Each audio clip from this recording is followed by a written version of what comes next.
আমার দিক থেকে চোখ সরাবে না সায়রা। আমি যখন কথা বলি তখন শুধু আমার দিকেই তাকিয়ে থাকবে। আরিয়ানের কণ্ঠস্বর ভীষণ শান্ত, কিন্তু সেই শান্ত কথার ভিতরে লুকিয়ে থাকা অধিকার বোধ সায়রার বুকে কাঁপন ধরিয়ে দেয়। আরিয়ান সায়রাকে তার হাসপাতালের প্রাইভেট চেম্বারের দেওয়ালের সাথে আলতো করে চেপে ধরে আছে। সায়রার বয়স মাত্র 17, সদ্য ইন্টারমিডিয়েট প্রথম বর্ষে ভর্তি হয়েছে।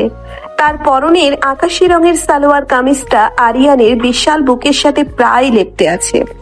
আরিয়ান পেশায় একজন স্বনামধন্য ডাক্তার এবং এই বিশাল হাসপাতালের মালিক, কিন্তু তার এই গম্ভীর আর রাগী চেহারার আড়ালে সায়রার জন্য যে কি তীব্র পাগলামি লুকিয়ে আছে সেটা সায়রা খুব ভালো করেই টের পায়। আরিয়ান তার একটা হাত সায়রার কোমরে জড়িয়ে ধরে তাকে আরো নিচের দিকে টেনে নেয়। সায়রার নিঃশ্বাস ভারী হয়ে আসে। কেউ চলে আসবে ডাক্তার সাহেব, দরজাটা লক করা নেই, প্লিজ আমাকে ছাড়ুন, আমার আজ কলেজে প্রথম দিন, দেরি হয়ে যাচ্ছে। আরিয়ান সায়রার কথার কোনো তোয়াক্কা করে না। সে নিজের মুখটা সায়রার ঘাড়ের কাছে নিয়ে যায়। সায়রার গায়ের মিষ্টি সুবাস আরিয়ানকে পাগল করে তোলে। সে সায়রার ঘাড়ে আলতো করে নিজের ঠোঁট ছোঁয়ায়। সায়রা চোখ বন্ধ করে ফেলে, তার দুই হাত শক্ত করে আরিয়ানের শার্টের কলার চেপে ধরে। আরিয়ানের ঠোঁটের উষ্ণতা সায়রার সারা শরীরে বিদ্যুতের মতো ছড়িয়ে পড়ে। কলেজের প্রথম দিন বলে কি আমার পাওনা আমি ছেড়ে দেব? তুমি জানো তোমাকে চোখের সামনে না দেখলে আমার কেমন লাগে। আরিয়ান কথাগুলো বলতে বলতে সায়রার ঘাড় থেকে মুখ তুলে তার ঠোঁটের দিকে তাকায়। সায়রার গোলাপি নরম ঠোঁট দুটো ভয়ে আর উত্তেজনায় কাঁপছে। আরিয়ান আর এক মুহূর্তও দেরি করে না। সে সায়রার ঠোঁটে নিচের ঠোঁট ডুবিয়ে দেয়। চুম্বনটা শুরুতে খুব নরম আর মিষ্টি হলেও ধীরে ধীরে সেটা তীব্র আর গভীর হতে থাকে। আরিয়ানের এক হাত সায়রার কোমরে আর অন্য হাতটা সায়রার চুলের ভেতরে ঢুকে যায়। সায়রা প্রথমে একটু বাধা দেওয়ার চেষ্টা করলেও আরিয়ানের তীব্র ভালোবাসার কাছে সে খুব দ্রুত হার মানে। সেও নিজের দুই হাত আরিয়ানের গলায় জড়িয়ে ধরে চুম্বনের জবাব দিতে শুরু করে। বেশ কিছুক্ষণ পর যখন সায়রার শ্বাস নিতে কষ্ট হতে থাকে তখন আরিয়ান তাকে ছেড়ে দেয়। সায়রা হাঁপাতে থাকে, তার গাল দুটো লজ্জায় লাল হয়ে গেছে। আপনি সত্যি একটা পাগল, আমাকে এবার যেতে দিন, নইলে নীলা আমাকে রেখে একাই কলেজে চলে যাবে। আরিয়ান সায়রার কপালে একটা চুমু এঁকে দিয়ে একটু হাসে। তার সেই হাসিতে যেন দুনিয়ার সব মায়া লুকিয়ে আছে। সে সায়রার অবাধ্য চুলগুলো কানের পেছনে গুজে দেয়। ঠিক আছে যাও, কিন্তু মনে রেখো কলেজ শেষ হওয়া মাত্রই সোজা বাড়িতে ফিরবে। আর কোনো ছেলের সাথে কথা বলার চেষ্টা একদম করবে না। আমার চোখ কিন্তু সব জায়গায় আছে। সায়রার মাথা নেড়ে সম্মতি জানায় এবং দ্রুত চেম্বার থেকে বেরিয়ে যায়। সায়রা চলে যাওয়ার পর আরিয়ানের মুখের সেই নরম হাসিটা মুহূর্তেই গায়েব হয়ে যায়। তার চোখে ফুটে ওঠে এক অদ্ভুত শীতলতা আর নিষ্ঠুরতা। সে তার ডেস্কের উপর রাখা একটি কালো রঙের ফোন হাতে তুলে নেয় এবং একটি নম্বরে ডায়াল করে। কবির, সব রেডি? ফোনের ওপাশ থেকে কবিরের গম্ভীর গলা ভেসে আসে। কবির আরিয়ানের শুধু ডান হাত নয়, আন্ডারওয়ার্ল্ডে আরিয়ানের ছায়াও বটে। বাইরের দুনিয়া জানে আরিয়ান একজন ডাক্তার, কিন্তু এই শহরের অন্ধকার জগতের সবাই জানে সে আসলে কে। হ্যাঁ বস, দাউদের লোকজনকে আমরা ঘিরে ফেলেছি। ওই বেঈমানটা আজ রাতে চালানটা রাহুলের হাতে তুলে দেওয়ার প্ল্যান করছিল। ওকে জ্যান্ত চাই আমার সাথে গাদ্দারি করার শাস্তি কি হতে পারে সেটা দাউদকে আজ আমি নিজ হাতে বোঝাবো। আর রাহুলের মুভমেন্টের উপর নজর রাখো, ওই কুকুরটা আজকাল বেশি ঘেউ ঘেউ করছে। ফোন কেটে দিয়ে আরিয়ান তার সাদা অ্যাপ্রনটা খুলে চেয়ারের ওপর রাখে। তার বেশি বহুল শরীরে একটা কালো শার্ট জড়ানো। এই কালো রংটাই যেন তার আসল পরিচয়। সে হাসপাতাল থেকে বেরিয়ে নিজের গাড়িতে গিয়ে ওঠে। ড্রাইভার মতিন গাড়ি স্টার্ট দেয়। স্যার, এখন কোথায় যাব? গোডাউনে চলো মতিন, আজ কিছু আবর্জনা পরিষ্কার করতে হবে। অন্যদিকে সায়রা তখন কলেজের গেটে এসে পৌঁছয়। তার বুকটা তখনও ধুকভুক করছে। আরিয়ানের ছোঁয়া যেন এখনো তার শরীরে লেগে আছে। কলেজের গেটে তার জন্য অপেক্ষা করছিল তার বেস্ট ফ্রেন্ড নীলা। নীলা সায়রার সমবয়সী এবং খুব চটপটে স্বভাবের একটা মেয়ে। কি রে মহারানী, এত দেরি হলো কেন? আমি তো ভাবলাম তুই আজ আসবিই না। তো ডক্টর সাহেব কি তোকে ছাড়তে চাইছিল না? নীলার কথায় সায়রা লজ্জা পেয়ে যায়। সে নীলার হাত ধরে টান দিয়ে কলেজের ভেতরে নিয়ে যেতে থাকে। চুপ কর তুই, মানুষের সামনে আজে বাজে কথা বলবি না একদম। চল, ক্লাস শুরু হয়ে যাবে। তারা দুজনের গল্প করতে করতে ক্লাসের দিকে এগিয়ে যায়। কলেজ ক্যাম্পাসটা বেশ বড় আর সুন্দর।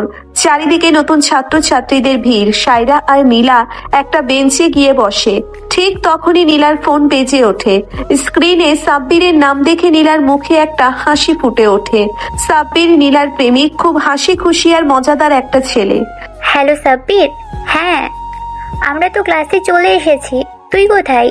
সায়রা নীলার কথা শুনে মুচকি হাসে। তার নিজের আরিয়ানের কথা মনে পড়ে যায়। আরিয়ানের ভালোবাসা যেমন তীব্র, তার শাসনও তেমনি কড়া।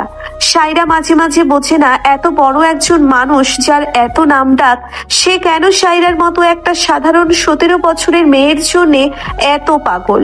সায়রা মা, তোর কলেজ কেমন লাগলো আজ? বিকেলবেলা সায়রা কলেজ থেকে ফিরে নিজের ঘরে বসেছিল। তখন তার বাবা রহমান সাহেব ঘরে ঢোকেন। রহমান সাহেব একজন সাদাসিধা অবসরপ্রাপ্ত স্কুল শিক্ষক। তিনি সায়রাকে ভীষণ ভালোবাসেন। সায়রা তার বাবার গলার আওয়াজ শুনে পড়াশোনা থেকে মুখ তুলে তাকায়। খুব ভালো লেগেছে বাবা, ক্যাম্পাসটা অনেক সুন্দর আর নীলাও তো আমার সাথেই আছে, তাই কোনো সমস্যা হয়নি। সারাদিন তো টোটো করে ঘুরে এলি, এবার আয় খেতে বসবি, চল। তোর রনি ভাইয়া এসেছে, ড্রয়িং রুমে বসে আছে। সায়রার মা সালমা বেগম দরজার কাছে দাঁড়িয়ে কথাগুলো বলেন। সায়রা একটু বিরক্তি নিয়ে ওঠে। তার কাজিন রনি সবসময় কোনো না কোনো ঝামেলায় জড়িয়ে থাকে আর তাদের বাড়িতে এসে আশ্রয় নেয়। সায়রা ড্রয়িং রুমে গিয়ে দেখে রনি সোফায় বসে ফোন টিপছে। কি রে সায়রা, কেমন আছিস? বড় হয়ে গিয়েছিস তো অনেক। আমি ভালো আছি ভাইয়া, তুমি আবার কার সাথে মারামারি করে এসেছো? তোমার মুখে তো দাগ দেখছি। রনি একটু অপ্রস্তুত হয়ে হাসে। সে সত্যি কথা লুকানোর চেষ্টা করে। আরে না, মারামারি কোথায়, একটু হোঁচট খেয়ে পড়ে গিয়েছিলাম। তুই তো জানিস আমি কত শান্তশিষ্ট। সায়রা রনির কথা বিশ্বাস করে না, কিন্তু সে আর কথা বাড়ায় না। ঠিক সেই সময় সায়রার ফোন বেজে ওঠে। স্ক্রিনে আরিয়ানের নাম চলচল করছে। সায়রা দ্রুত নিজের ঘরে চলে যায় ফোন ধরার জন্য। হ্যালো, বাড়িতে পৌঁছেছো? আমাকে মেসেজ করে জানাওনি কেন? আরিয়ানের গলার আওয়াজ বেশ গম্ভীর। সায়রা বুঝতে পারে আরিয়ান রেগে আছে। সে একটু ভয় পেয়ে যায়। আমি আসলে এসে বাবার সাথে কথা বলছিলাম, তারপর মা ডাকলো তাই ভুলে গিয়েছিলাম, সরি। ভুলে গিয়েছিলে? সায়রা, তুমি খুব ভালো করে জানো আমি অবহেলা একদম পছন্দ করি না। রাতে প্রস্তুত থেকো, আমি আসবো তোমাকে দেখতে। সায়রা কিছু বলার আগেই আরিয়ান ফোন কেটে দেয়। সায়রার বুকটা কেঁপে ওঠে। আরিয়ান যখন রাতে তাদের বাড়ির পেছনের জানালা দিয়ে লুকিয়ে তার সাথে দেখা করতে আসে, তখন আরিয়ানকে সামলানো সায়রার জন্য খুব কঠিন হয়ে পড়ে। আরিয়ান আজকাল বড্ড বেশি উঠছে, ওর ডানা কাটার সময় চলে এসেছে। শহরের অন্য প্রান্তে একটি অন্ধকার আর ধোঁয়ায় ভরা ক্লাবে বসে কথাগুলো বলছিল ডন রফিক। একসময় সে এই শহরের সবচেয়ে বড় মাফিয়া বস ছিল, কিন্তু আরিয়ান তার জায়গা দখল করে নিয়েছে। রফিকের সামনে বসে আছে রাহুল। রাহুল আরিয়ানের সবচেয়ে বড় শত্রু। সে যে কোনো মূল্যে আরিয়ানকে ধ্বংস করতে চায়। শুধু টানা নয় রফিক ভাই, ওর মাথাটাই আমি কেটে নেব। আমি খবর পেয়েছি আরিয়ানের একটা দুর্বল জায়গা আছে। একটা 17 বছরের পিচ্চি মেয়ে, নাম সায়রা। ওই মেয়েটাকে যদি আমরা হাতে পাই, আরিয়ান আমাদের পায়ে এসে পড়বে। রাহুলের চোখে এক পৈশাচিক আনন্দ। সে জানে আরিয়ানের মতো পাথর হৃদয়ের মানুষেরও একটা নরম জায়গা আছে। এই শহরে এই মাফিয়াদের রাজত্ব আমি আর চলতে দেব না। পুলিশ স্টেশনে বসে ইন্সপেক্টর রিয়াজ তার টেবিল চাপড়ে কথাগুলো বলেন। তিনি একজন সৎ এবং সাহসী পুলিশ অফিসার। তার জীবনের একটাই লক্ষ্য মাফিয়া কিংকে ধরা। কিন্তু সে জানে না এই মাফিয়া কিং আসলে শহরের সবচেয়ে সম্মানিত ডাক্তার আরিয়ান। ভাইয়া, তুমি আজ এত রাত করে বাড়ি ফিরলে কেন? রাত 11টার দিকে আরিয়ান তার বিশাল আর রাজকীয় বাড়িতে ফেরে। বাড়িতে ঢোকার মুখেই তার ছোট বোন যারা তাকে আটকে দাঁড়ায়। যারা আরিয়ানের জীবনের সবচেয়ে দামি মানুষ। বাবা মাকে হারানোর পর আরিয়ান যারাকে নিজের সন্তানের মতো করে মানুষ করেছে। হাসপাতালে একটু বেশি পেশেন্ট ছিল রে। তোর ডাক্তার জামাই কোথায়? ফারহানকে তো দেখছি না। আরিয়ান খুব মিষ্টি করে হেসে যারার মাথায় হাত বুলিয়ে দেয়। যারা একটু মুখ ফুলিয়ে কথা বলে। ও তো অপারেশন থিয়েটারে আছে, জানোই তো সারাদিন কাজ আর কাজ। তুমি যাও, ফ্রেশ হয়ে নাও। রহিমে খালা তোমার জন্য খাবার গরম করছে। আরিয়ান মাথা নেড়ে নিজের ঘরের দিকে চলে যায়। তার ঘরটা বিশাল বড় আর বিলাসবহুল। শফিক তার প্রধান বডিগার্ড দরজার বাইরে দাঁড়িয়ে পাহারা দিচ্ছে। আরিয়ান ঘরে ঢুকে ফ্রেশ হয়ে নেয়। তার মাথায় এখন শুধু সায়রার চিন্তা। সে ঘড়ির দিকে তাকায়, রাত 12টা বাজে। সে তার কালো জ্যাকেটটা গায়ে জড়িয়ে নেয়। স্যার, আপনি কি বাইরে যাবেন? গাড়ি বের করতে বলবো মতিনকে? না শফিক, আমি একাই যাব। কেউ যেন জানতে না পারে আমি বাইরে গেছি। আরিয়ান খুব সন্তর্পণে বাড়ি থেকে বেরিয়ে যায়। তার গন্তব্য সাইরার বাড়ি। রাতের নিস্তব্ধতা ছিঁড়ে আরিয়ানের বাইকটা সাইরাদের পাড়ার দিকে এগিয়ে যায়। সাইরাদের বাড়ির পেছনে একটা আম গাছ আছে, যেটার ডাল সাইরার ঘরের জানালার খুব কাছাকাছি। আরিয়ান খুব সহজেই গাছ পেয়ে জানালার কাছে পৌঁছে যায়। জানালাটা খোলা ছিল। সাইরা বিছানায় শুয়ে বই পড়ছিল। হঠাৎ জানালার কাছে একটা ছায়া দেখে সে চমকে ওঠে। আপনি এত রাতে কেউ দেখে ফেলে কি হবে? সাইরা ফিসফিস করে বলে, তার চোখে ভয় আর বিস্ময়। আরিয়ান এক লাফে জানালার গ্রিল টপকে ঘরের ভেতরে ঢুকে আসে। সে সোজা সাইরার কাছে গিয়ে তাকে নিজের দুই হাতের মাঝে বন্দি করে ফেলে। কেউ দেখবে না, আর দেখলেও আমার কিচ্ছু যায় আসে না।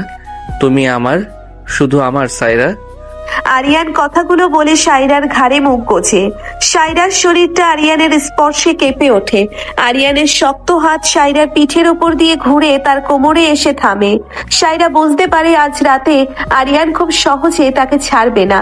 আরিয়ানের ঠোঁট সাইরার ঘাড় থেকে ধীরে ধীরে তার গালের উপরে উঠে আসে। সাইরা চোখ বন্ধ করে আরিয়ানের এই তীব্র ভালোবাসার কাছে নিজেকে সঁপে দেয়। এই সায়রা মেয়েটা কে রে? ডাক্তার আরিয়ান ওকে এত গুরুত্ব দেয় কেন? পরের দিন সকালে আরিয়ানের অফিসে বসে তানিয়া তার এক সহকর্মীর সাথে কথা বলছিল। তানিয়া আরিয়ানের হাসপাতালের অ্যাডমিন সেকশনে কাজ করে। সে আরিয়ানকে মনে মনে পছন্দ করে, তাই সাইরাকে সে একদম সহ্য করতে পারে না। বস, রাহুলের লোকজনের সব লোকেশন আমি ট্র্যাক করে ফেলেছি। অন্যদিকে আরিয়ানের গোপন আস্তানায় বসে এনাম ল্যাপটপের স্ক্রিনের দিকে তাকিয়ে কথাগুলো বলে। এনাম কবিরের টিমের একজন দুর্ধর্ষ হ্যাকার। কবির তার পাশে দাঁড়িয়ে স্ক্রিনের দিকে তীক্ষ্ণ দৃষ্টিতে তাকিয়ে আছে। Good job Enam. আজ রাতেই আমরা রাহুলের আস্তানায় হামলা করব। বস নির্দেশ দিয়ে দিয়েছেন। কবির তার বন্দুকটা বের করে চেক করতে শুরু করে। অন্ধকার জগতে আজ রাতে রক্তের হোলি খেলা হবে। আর অন্যদিকে সাইরা তার কলেজে বসে আরিয়ানের কথা ভেবে নিজের মনেই হাসছে। সে জানে না তার ভালোবাসার মানুষটা আসলে কতটা ভয়ঙ্কর। সে জানে না খুব শিগগিরই তার এই সুন্দর আর সাধারণ জীবনে এক বিশাল ঝড় আসতে চলেছে। তুমি বড্ড বেশি কাঁপছো সাইরা। আমাকে ভয় পাচ্ছ, নাকি আমার ছোঁয়া তোমাকে পাগল করে দিচ্ছে? রাতের নিস্তব্ধতা ভেঙে আরিয়ানের ফিসফিস করা ভারী কণ্ঠস্বর সাইরার ঘরের ভেতর প্রতিধ্বনিত হয়। সাইরা নিজের বিছানায় আরিয়ানের দুই হাতের শক্ত বেষ্টনীতে আটকে আছে। জানালার ফাঁক দিয়ে আসা চাঁদের আলোয় আরিয়ানের তীক্ষ্ণ আর নেশাতুর চোখ দুটো জলজল করছে। সাইরার বয়স মাত্র 17। জীবনের এত গভীর আর তীব্র অনুভূতির সাথে সে একদমই পরিচিত নয়, কিন্তু আরিয়ানের এই মাতাল করা ভালোবাসা তাকে আষ্টে পৃষ্ঠে বেঁধে ফেলেছে। আরিয়ান তার একটা হাত সাইরার পিঠের নিচে দিয়ে তাকে বিছানা থেকে সামান্য ওপরে তুলে নিজের আরো কাছে টেনে নেয়। সাইরার নিঃশ্বাস আটকে আসার উপক্রম হয়। আরিয়ানের শরীরের পুরুষালী সুবাস আর দামি পারফিউমের গন্ধ সাইরার স্নায়ুতে এক অদ্ভুত শিহরণ জাগায়। আমাকে ছেড়ে দিন ডাক্তার সাহেব। কেউ যদি দেখে ফেলে আমার বাবা মা অনেক কষ্ট পাবে। আমি এত রাতে এসব, আমার খুব ভয় করছে। সাইরার গলা দিয়ে কথাগুলো খুব অস্পষ্ট ভাবে বেরিয়ে আসে। সে আরিয়ানের বুকে দুহাত দিয়ে সামান্য ধাক্কা দেওয়ার চেষ্টা করে, কিন্তু আরিয়ানের পেশিবহুল শরীরের কাছে তার সেই চেষ্টা বড্ড বেমানান। আরিয়ান সাইরার কথার কোনো উত্তর না দিয়ে সোজা তার ঠোঁটে নিজের ঠোঁট নামিয়ে আনে। এই চুম্বন আগের মতো আলতো বা মিষ্টি ছিল না। এই চুম্বনে ছিল তীব্র অধিকার বোধ, ক্ষুধা আর এক বন্য নেশা। আরিয়ান সাইরার নরম ঠোঁট দুটো নিচের ঠোঁটের মাঝে নিয়ে তীব্রভাবে চুষতে থাকে। সাইরার শরীর ধনুকের মতো বেঁকে যায়। সে আরিয়ানের পিঠ খামচে ধরে নিজের ভারসাম্য বজায় রাখার চেষ্টা করে। আরিয়ানের একটা হাত সাইরার কোমরের উন্মুক্ত অংশে স্পর্শ করতেই সাইরা কেঁপে ওঠে। দীর্ঘ কয়েক মিনিট ধরে চলা এই গভীর চুম্বনের পর আরিয়ান যখন সাইরাকে ছাড়ে, তখন সাইরা হাঁপাচ্ছে। তার চোখ দিয়ে এক ফোঁটা জল গড়িয়ে পড়ে। আমার ভালোবাসাকে ভয় পাবে না সাইরা। এই পৃথিবীতে আমি সবকিছু ধ্বংস করে দিতে পারি, কিন্তু তোমার চোখের এক ফোঁটা জল আমার সহ্য হয় না। তুমি শুধু আমার, আর কাউকে এই চোখে দেখার সাহসও করবে না। ঘুমিয়ে পড়ো এখন। আরিয়ান সাইরার কপালে দীর্ঘ একটা চুমু এঁকে দিয়ে বিছানা থেকে উঠে দাঁড়ায়। সাইরা একদৃষ্টিতে তাকিয়ে থাকে অন্ধকারে হারিয়ে যাওয়া আরিয়ানের অবয়বের দিকে। আরিয়ান জানালা দিয়ে বেরিয়ে যাওয়ার পর সাইরা নিজের বুকে হাত দিয়ে স্পন্দন মাপার চেষ্টা করে। এই লোকটা যেন একটা ঘূর্ণিঝড়, যে সাইরার শান্ত জীবনটাকে পুরোপুরি এলোমেলো করে দিয়েছে। অন্যদিকে আরিয়ান সাইরাদের বাড়ির সীমানা পেরিয়ে রাস্তার রাখা নিজের বাইকে গিয়ে ওঠে। তার চেহারার সেই প্রেমিক রূপটা এখন আর নেই, সেখানে জায়গা করে নিয়েছে এক ভয়ঙ্কর শীতলতা। সে পকেট থেকে ফোন বের করে। এনাম, দাউদকে গোডাউনে নিয়ে এসেছিস? আমি আসছি, ওর জ্ঞান যেন না ফেরে সেটা নিশ্চিত কর।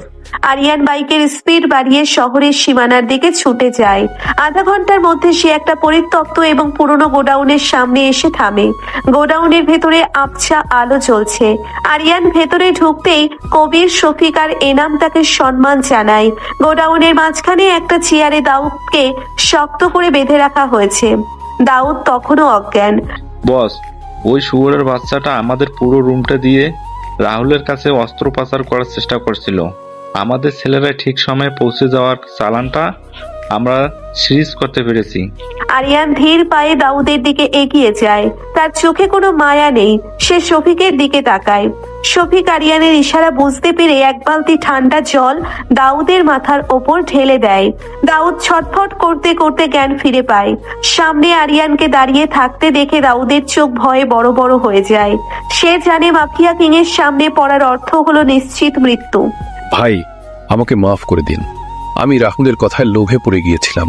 আমার ভুল হয়ে গেছে ভাই, আমাকে বাঁচতে দিন। আমার পৃথিবীতে ভুল করার কোনো সুযোগ নেই দাউদ। তুই খুব ভালো করে জানিস গাদ্দারি আমি একদম পছন্দ করি না। রাহুল তোকে কত টাকা দিয়েছিল আমার সাথে বেইমানি করার জন্য? আরিয়ানের গলা খুব শান্ত, কিন্তু সেই শান্ত গলার আওয়াজ গোডাউনের পরিবেশটাকে আরো ভারী করে তোলে। আরিয়ান তার পকেট থেকে একটা ধারালো রূপলি রঙের ছুরি বের করে দাউদের গলার কাছে ধরে। দাউদ ভয়ে কাঁপতে কাঁপতে প্যান্ট ভিজিয়ে ফেলে। আমাকে মারবেন না ভাই।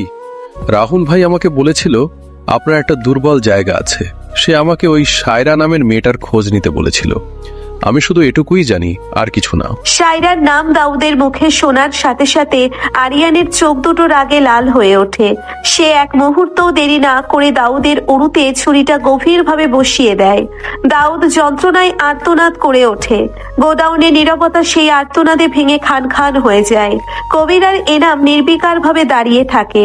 তারা জানে আরিয়ানের ভালোবাসার মানুষের দিকে কেউ চোখ তুলে তাকালে তার পরিণতি কতটা ভয়ঙ্কর হতে পারে। সায়রার নাম তোর নোংরা মুখে নিবি না দাউদ। আজ থেকে তুই আর কথা বলতে পারবি না, আর রাহুলের কাছেও ফিরে যেতে পারবি না। কবির, এর জিভটা কেটে দে, তারপর বস্তায় ভরে নদীতে ভাসিয়ে দে। আরিয়ান ছুরিটা দাউদের জামায় মুছে নিয়ে গোডাউন থেকে বেরিয়ে আসে। তার হাত রক্তে মেখে আছে। সে নিজের গাড়িতে গিয়ে বসে। মতিন চুপচাপ গাড়ি স্টার্ট দেয়। আরিয়ানের ভেতরে এখন একটা ঝড় বইছে। রাহুল সায়রাকে টার্গেট করছে। এটা জানার পর আরিয়ানের রাগ বাঁধ ভেঙে গেছে। সায়রাকে সুরক্ষিত রাখতে হলে রাহুলকে পৃথিবী থেকে সরিয়ে নিতে হবে। ফারহান বাবা, তুমি কি আজকেও না খেয়েই হাসপাতালে চলে যাবে? যারা মা তো কাল রাত থেকে তোমার জন্য অপেক্ষা করছিল। সকালবেলা আরিয়ানের বিশাল বাড়িতে ডাইনিং টেবিলে নাস্তা সাজিয়ে দিচ্ছিলেন রহিমা খালা। তিনি এই বাড়ির পুরনো কেয়ারটেকার এবং সবাইকে নিজের সন্তানের মতো ভালোবাসেন। ফারহান তাড়াহুড়ো করে শার্টের বোতাম লাগাতে লাগাতে ডাইনিং রুমে আসে। ফারহান পেশায় ডাক্তার এবং চারার স্বামী। খালাম্মা, আমার একদম সময় নেই। একটা এমার্জেন্সি অপারেশন আছে। যারা এখনো ঘুমাচ্ছে ওকে ডাকবেন না। আরিয়ান ভাইয়া কি উঠেছে? ঠিক সেই সময় যারার হাই তুলতে তুলতে নিজের রুম থেকে বেরিয়ে আসে। তার চোখে ঘুম। স্বামীকে চলে যেতে দেখে তার মুখটা গোমড়া হয়ে যায়। তুমি তো আজকাল আমাকে সময় দেওয়াই ছেড়ে দিয়েছো ফারহান। সারাদিন শুধু হাসপাতাল আর হাসপাতাল। ভাইয়াকে বলে আমি তোমার চাকরি খেয়ে নেবো বলে দিচ্ছি। ফারহান হেসে এগিয়ে গিয়ে যারার কপালে একটা চুমু খায়। যারা আরিয়ানের আদরের বোন, তাই ফারহান তাকে সবসময় একটু বেশিই প্যাম্পার করে। রাগ হয় না আমার লক্ষ্মী বউ। আমি আজ সন্ধ্যায় তাড়াতাড়ি ফিরে আসবো। তারপর আমরা দুজনে বাইরে ডিনার করতে যাব, ঠিক আছে? যারা একটু শান্ত হয়। ঠিক তখন আরিয়ান সিঁড়ি দিয়ে নিচে নেমে আসে। সে গোসল করে একদম ফ্রেশ হয়ে এসেছে, পরনে একটা সাদা শার্ট আর কালো প্যান্ট। তার চেহারায় রাতের সেই ভয়ঙ্কর মাফিয়ার কোনো ছাপ নেই। সে এখন এই শহরের সবচেয়ে সম্মানিত এবং গম্ভীর সিইও এবং ডাক্তার। ফারহান, তুমি হাসপাতালে যাও, আমি আজ একটু দেরিতে যাব। যারা, তুই ঠিক মতো নাস্তা করে নিস।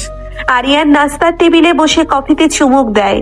তার মাথায় সারাক্ষণ সায়রার চিন্তা ঘুরপাক খাচ্ছে। সে জানে সায়রা এখন কলেজে যাওয়ার জন্য তৈরি হচ্ছে। রনি, তুই আবার রহমান সাহেবের মানিব্যাগ থেকে টাকা নিয়েছিস?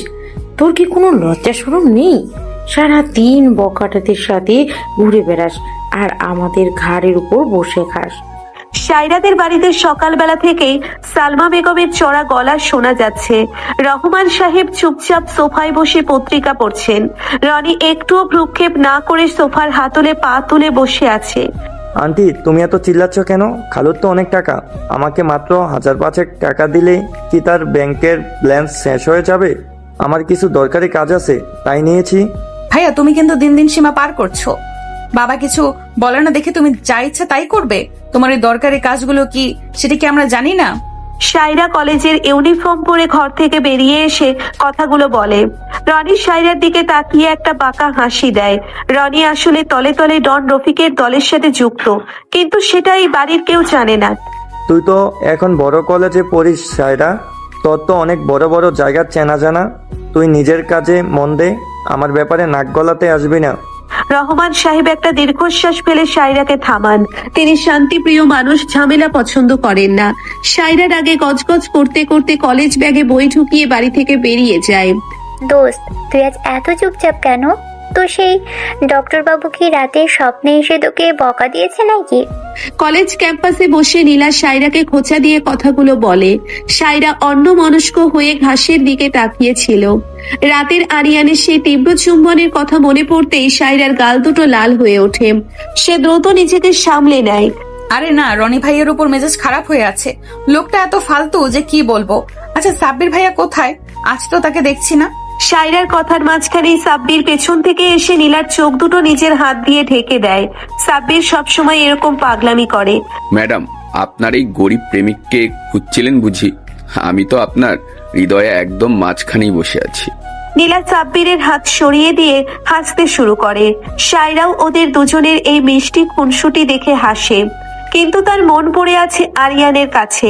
আরিয়ান তাকে বলেছিল আজ কলেজ শেষে হাসপাতালে যেতে। সায়রা বুঝতে পারছি না আরিয়ান তাকে কেন ডেকেছে, কিন্তু আরিয়ানের নির্দেশ অমান্য করার সাহস তার নেই। রফিক ভাই, দাউদ ধরা পড়েছে। আরিয়ান ও লোক দিয়ে দাউদের জিপ কেটে নদীতে ভাসিয়ে দিয়েছে। শহরের এক অন্ধকার বারে বসে রাহুল রাগে কাঁপতে কাঁপতে গ্লাসের মদ এক ঢোকে গিলে ফেলে। ডন রফিক শান্তভাবে চুরুট টানছে, তার মুখে এক কুটিল হাসি। বুঝতো রাহুল, আরিয়ান শক্তিশালী হতে পারে, কিন্তু সে অপরাজের নয়। আমি মায়াকে খবর দিয়েছি, মায়া আজ রাতে শহরে এসে পৌঁছাবে। মায়া হলো সেই বিষাক্ত সাপ যে আরিয়ানের সবচেয়ে কাছের মানুষ হয়েও ওর বুকে সবল মারবে। মায়া, ওই মেয়ে তো আরিয়ানের অতীত ছিল। ও কি আমাদের সাহায্য করবে? মায়া টাকার জন্য নিজের আত্মাও বিক্রি করে দিতে পারে, আর সে আরিয়ানকে নিজের করে পাওয়ার জন্য পাগল। সারা নামের ওই পিচ্ছি মেয়েটাকে রাস্তা থেকে সরানোর জন্য মায়াই যথেষ্ট। অন্যদিকে শহরের সেন্ট্রাল পুলিশ স্টেশনে ইন্সপেক্টর রিয়াজ একটা বিশাল ম্যাপের সামনে দাঁড়িয়ে আছেন। ম্যাপে লাল কালি দিয়ে বিভিন্ন এলাকার মার্ক করা আছে। রিয়াজ একজন ইনফরমার জেরা করেছেন। তুই আমাকে শুধু এটা বল, এই বয়স লোকটা আসলে কে?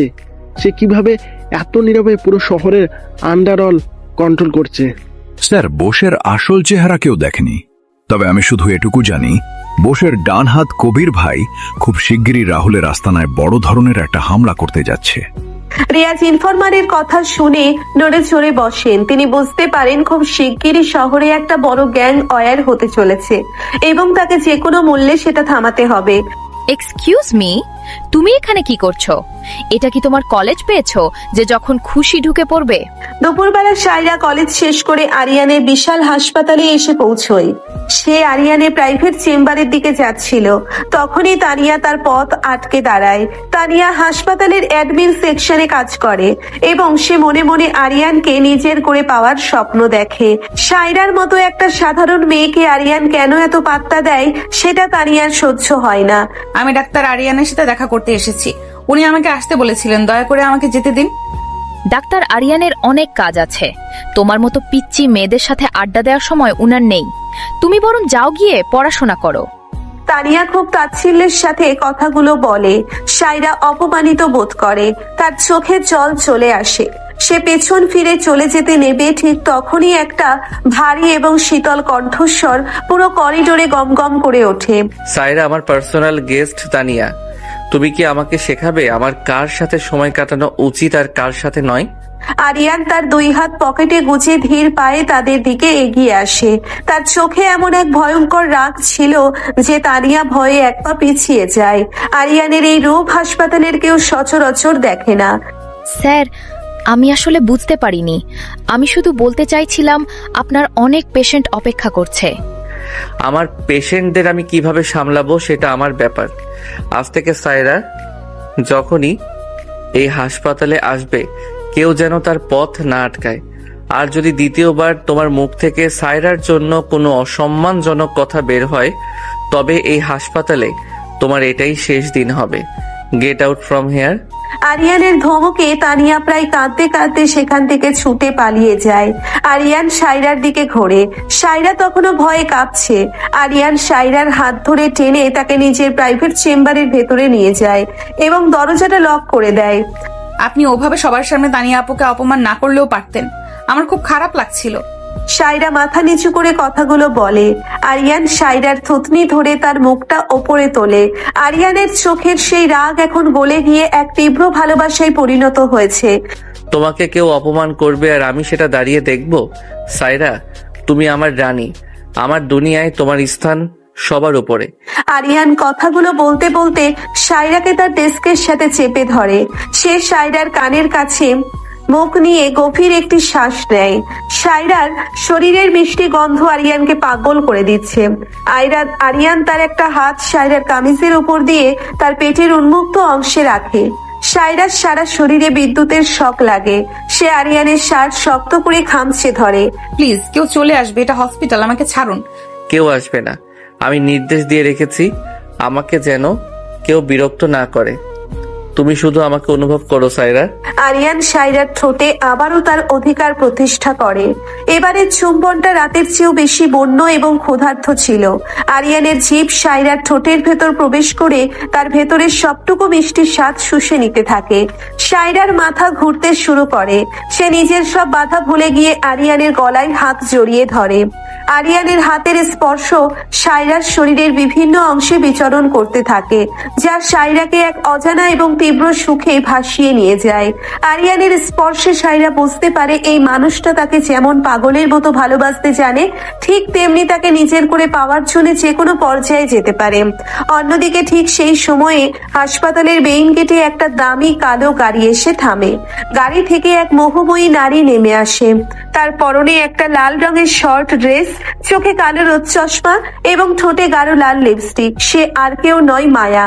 আরিয়ানের অন্ধকার অতীতের এক ভয়ঙ্কর অধ্যায়। মায়া রোদ চশমাটা খুলে হাসপাতালের বিশাল ভবনের দিকে তাকিয়ে একটা কুটিল হাসি দেয়।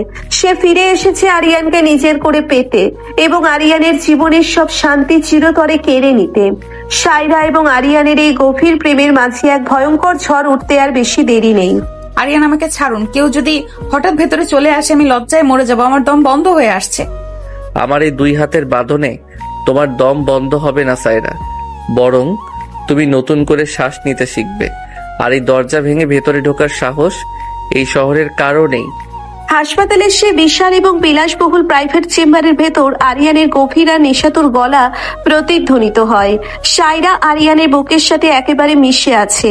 আরিয়ানের এক হাত সায়রার কোমরের উন্মুক্ত অংশে শক্ত করে চেপে বসা, আর অন্য হাতটি সায়রার ঘাড়ের কাছে খেলা করছে। সায়রার বয়স মাত্র 17। তার এই ছোট্ট জীবনে এত তীব্র আর পাগল করা ভালোবাসার কোনো অভিজ্ঞতা নেই। আরিয়ানের স্পর্শে তার সারা শরীর থরথর করে কাঁপছে। আরিয়ান তার মুখটা সায়রার কানের কাছে নিয়ে যায় এবং খুব আলতো করে তার কানের লতিতে দাঁত বসায়। সায়রা একটা অস্ফুট শব্দ করে ওঠে এবং নিজের 2 হাত দিয়ে আরিয়ানের শার্ট খামচে ধরে। আরিয়ানের ঠোঁট এবার সায়রার কান থেকে নেমে ঘাড়ের নরম অংশে বিচরণ করতে শুরু করে। সায়রা চোখ বন্ধ করে ফেলে। তার মনে হচ্ছে সে যেন একটা ঘোরের মধ্যে চলে যাচ্ছে। আরিয়ান সায়রার ঘাড় থেকে মুখ তুলে এবার তার ঠোঁটের দিকে তাকায়। সায়রার ঠোঁট দুটো উত্তেজনায় কাঁপছে। আরিয়ান আর এক মুহূর্তও অপেক্ষা না করে সায়রার ঠোঁটে নিজের ঠোঁট দবিয়ে দেয়। এবারে চুম্বনটা ছিল আরো বেশি গভীর আর বেশি বন্য। আরিয়ানের জিভ সায়রার মুখের ভেতরের সবটুকু মিষ্টতা শুষে নিতে থাকে। সায়রাও এবার নিজেকে আর আটকে রাখতে পারে না। সেও আরিয়ানের গলায় হাত পেঁচিয়ে চুম্বনের জবাব দিতে শুরু করে। বেশ কিছুক্ষণ পর আরিয়ান যখন সায়রাকে ছাড়ে, সায়রা তখন জোরে জোরে শ্বাস নিচ্ছে। এক্সকিউজ মি, ডাক্তার আরিয়ানের চেম্বারটা কোন দিকে? ঠিক সেই সময়ে হাসপাতালের বাইরে করিডোরে একটা তীক্ষ্ণ এবং অহংকারী মেয়েলি কণ্ঠস্বর শোনা যায়। তানিয়া নিজের ডেস্কে বসে কাজ করছিল। সে মাথা তুলে তাকায়। সামনে দাঁড়িয়ে আছে এক মোহময়ী নারী, পরনে গাঢ় লাল রঙের শর্ট ড্রেস, চোখে দামি রোদ চশমা। মায়রার ঠোঁটে একটা কুটিল হাসি ঝুলছে। তানিয়া কিছুক্ষণ মায়রার দিকে তাকিয়ে থাকে, তারপর তার মনে একটা বাজে বুদ্ধি খেলে যায়। সে বুঝতে পারে এই মেয়েটা আরিয়ানের পরিচিত কেউ এবং সায়রাকে শায়েস্তা করার জন্য এই মেয়েটাকে ব্যবহার করা যেতে পারে। ডাক্তার আরিয়ান তো এখন তার পার্সোনাল গেস্টের সাথে ব্যস্ত আছেন। আপনি বরং কিছুক্ষণ অপেক্ষা করুন। উনি একটা পিচ্চি মেয়ের সাথে ভেতরে আছেন। মেয়েটার নাম সায়রা। সায়রা, ইন্টারেস্টিং। আমি মায়া, আরিয়ানের অতীত। আর আমার জন্য আরিয়ানের কোনো দরজাই কখনো বন্ধ থাকে না। মায়া রোদ চশমাটা খুলে তানিয়ার দিকে একটা তাচ্ছিল্যের দৃষ্টি ছুড়ে দেয় এবং গদগদ করে হেঁটে সোজা আরিয়ানের চেম্বারের দিকে এগিয়ে যায়। তানিয়া একটা শয়তানি হাসি দিয়ে মায়ার যাওয়ার পথের দিকে তাকিয়ে থাকে।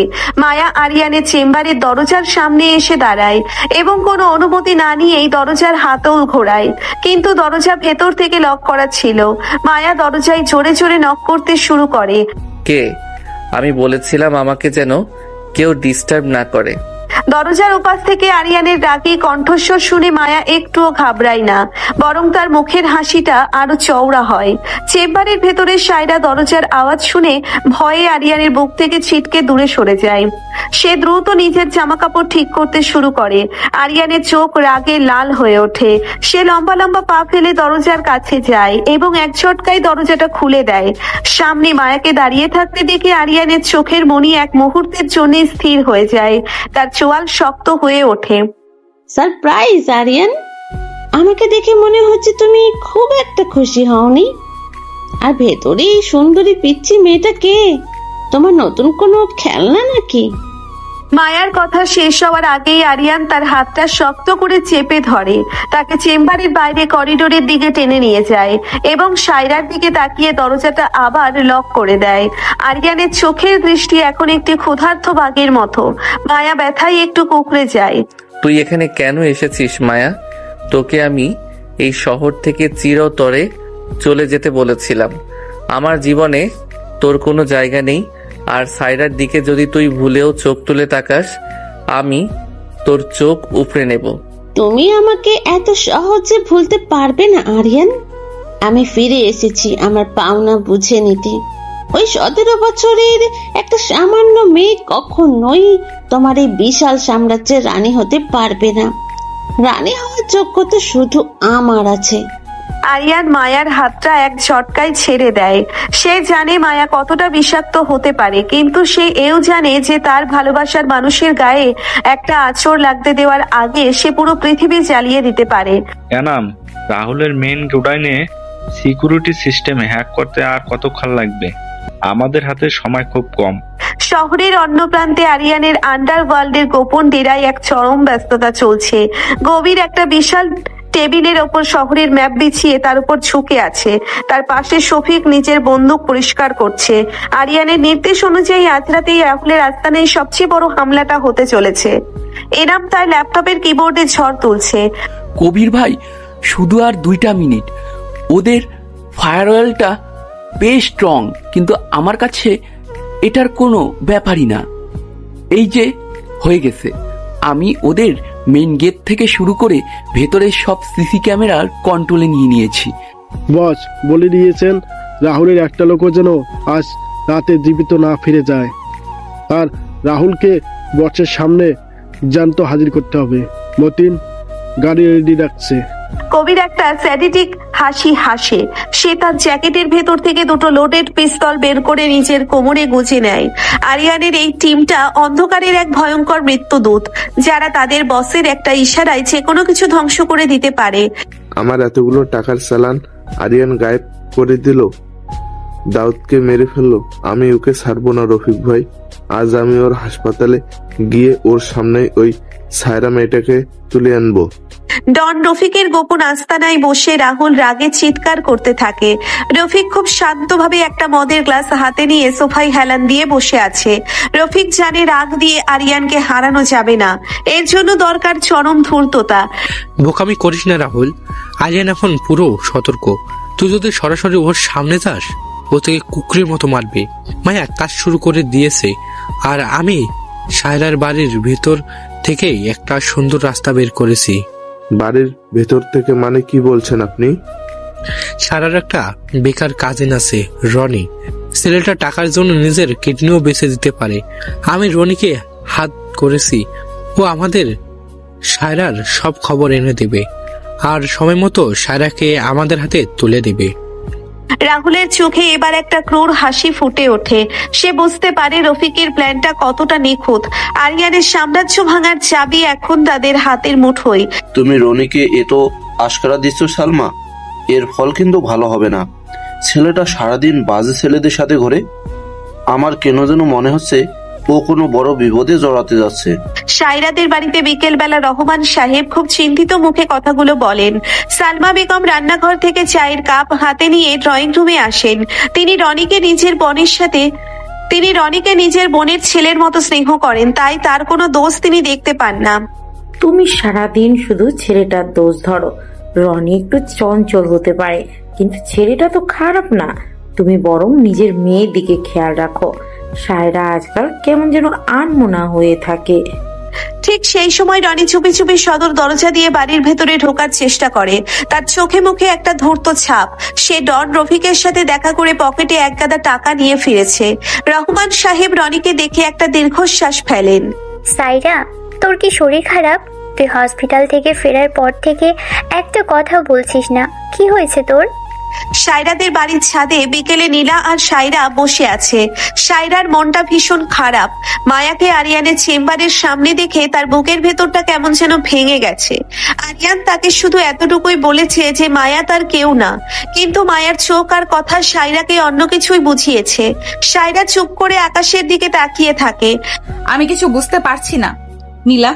ডাক্তার সাহেব আমাকে অনেক ভালোবাসে, আমি সেটা ওনার চোখে দেখতে পাই, কিন্তু ওনার জীবনটা বড্ড বেশি রহস্যময়। আমার খুব ভয় হয় জানিস, যদি সবকিছু হারিয়ে ফেলি। নীলা সায়রার হাতটা শক্ত করে চেপে ধরে। সে বুঝতে পারে তার বন্ধু একটা খুব জটিল সম্পর্কের মাঝে জড়িয়ে পড়েছে। ঠিক তখনই ছাদের দরজা খুলে সাব্বির সেখানে এসে হাজির হয়। সাব্বিরের হাতে 2টো আইসক্রিম। ম্যাডামদের জন্য স্পেশাল ডেলিভারি। এই সায়রা, তুই এমন বেয়াদবের মতন মুখ করে বসে আছিস কেন? তোর ওই রাগী ডাক্তার আবার তোকে বকা দিয়েছে নাকি? আমাকে বল, আমি গিয়ে ওর সাথে একটু বক্সিং করে আসি। সাব্বিরের কথায় সায়রা একটু হেসে ফেলে। সাব্বির সবসময় পরিবেশটা হালকা করে নেয়। নীলা সাব্বিরের হাত থেকে আইসক্রিম নিয়ে তাকে ধমক দেয়। তুই চুপ করবি সাব্বির, সব সময় শুধু ফাজলামো। সাইরা এমনিতেই টেনশনে আছে। যারা, এই দেখো আমি কত তাড়াতাড়ি চলে এসেছি। তোমার জন্য পছন্দের রেড ভেলভেট কেকও নিয়ে এসেছি। সন্ধ্যার দিকে আরিয়ানের বাড়িতে ফারহান একটা কেকের বাক্স হাতে নিয়ে ঘরে ঢোকে।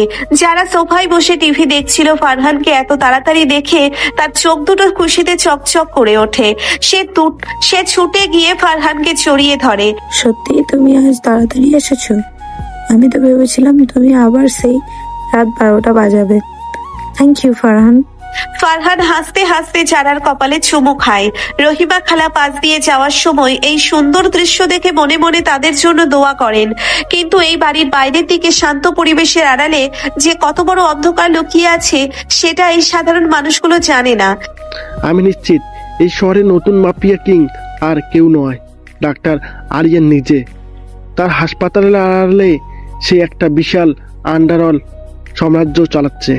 পুলিশ স্টেশনে ইন্সপেক্টর রিয়াজ তার টেবিলের ওপর রাখা ফাইলগুলো সজোরে ছুঁড়ে মারেন। তার সামনে দাঁড়িয়ে থাকা কনস্টেবল একটু ভয় পেয়ে যায়। রিয়াজের চোখে আগুন জ্বলছে। কিন্তু স্যার, আমাদের কাছে তো ডাক্তার আরিয়ানের বিরুদ্ধে কোনো প্রমাণ নেই। উনি শহরের এত বড় একজন সম্মানিত মানুষ। আমরা প্রমাণ ছাড়া ওনার গায়ে হাত দিলে আমাদের চাকরি নিয়ে টানাটানি পড়বে। প্রমাণ আমি বের করব। রাহুলের আস্তানায় আজ রাতে কিছু একটা বড় হতে যাচ্ছে। আমি আমার সোর্স থেকে খবর পেয়েছি। আজ রাতে আমি হাতে নাতে ওদের ধরবো। রাত 10টার দিকে আরিয়ানের কালো রঙের বিলাসবহুল গাড়িটা সায়রাদের বাড়ির মোড়ে এসে থামে। মতিন ড্রাইভিং সিটে বসা, আরিয়ান পেছনের সিটে বসে আছে। সে সায়রাকে মেসেজ করে নিচে আসতে বলেছে। সায়রা একটা কালো রঙের ওড়না জড়িয়ে খুব সাবধানে বাড়ি থেকে বেরিয়ে গাড়ির কাছে আসে। আরিয়ান ইশারা করতেই মতিন গাড়ি থেকে নেমে একটু দূরে গিয়ে দাঁড়ায়। সায়রা গাড়ির পেছনের দরজা খুলে ভেতরে ঢুকতেই আরিয়ান তাকে এক টানে নিজের কোলের ওপর বসিয়ে দেয়। আপনি পাগল হয়ে গেছেন, কেউ দেখে ফেললে তো আমাকে সিটে বসতে দিন। আমার নিজের জিনিসের উপর বসতে আমার কারো অনুমতির দরকার নেই। আর মায়াকে দেখে তুমি খুব ভয় পেয়ে গেছো, তাই না? আরিয়ানের গলা খুব নরম, কিন্তু তার চোখের দৃষ্টি তীব্র। গাড়ির ভেতরের আবছা আলোয় আরিয়ানের পুরুষালী চেহারাটা আরো বেশি আকর্ষণীয় লাগছে। সায়রা আরিয়ানের বুকের ওপর 2 হাত রেখে নিজেকে সামলানোর চেষ্টা করে, কিন্তু আরিয়ানের শক্ত 2 হাত সায়রার কোমর পেঁচিয়ে তাকে আরো নিজের দিকে চেপে ধরে। ওই মেয়েটা কে ছিল? উনি কেন বললেন যে ওনার জন্য আপনার দরজা সবসময় খোলা থাকে? আপনি কি আমাকে মিথ্যা বলছেন? সায়রার চোখে জল টলমল করতে থাকে। আরিয়ান সেই জল দেখতে পেয়ে একটুও দেরি না করে সায়রার ঠোঁটে নিজের ঠোঁট নামিয়ে আনে। সে সায়রাকে কথা বলার কোনো সুযোগই দেয় না। এই চুম্বনটা ছিল সব সন্দেহের অবসান ঘটানোর জন্য। আরিয়ানের ঠোঁটের সেই বন্য আর তীব্র ভালোবাসায় সায়রার সব অভিমান গলে জল হয়ে যায়।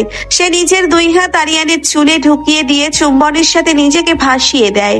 আরিয়ান তার একটা হাত সায়রার পিঠের নিচ দিয়ে নিয়ে গিয়ে তার শরীরের খাঁজগুলো অনুভব করতে থাকে। সায়রা সুখ আর উত্তেজনায় একটা ছোট শব্দ করে আরিয়ানের ঠোঁটের ভেতর নিজের ঠোঁট এলিয়ে দেয়।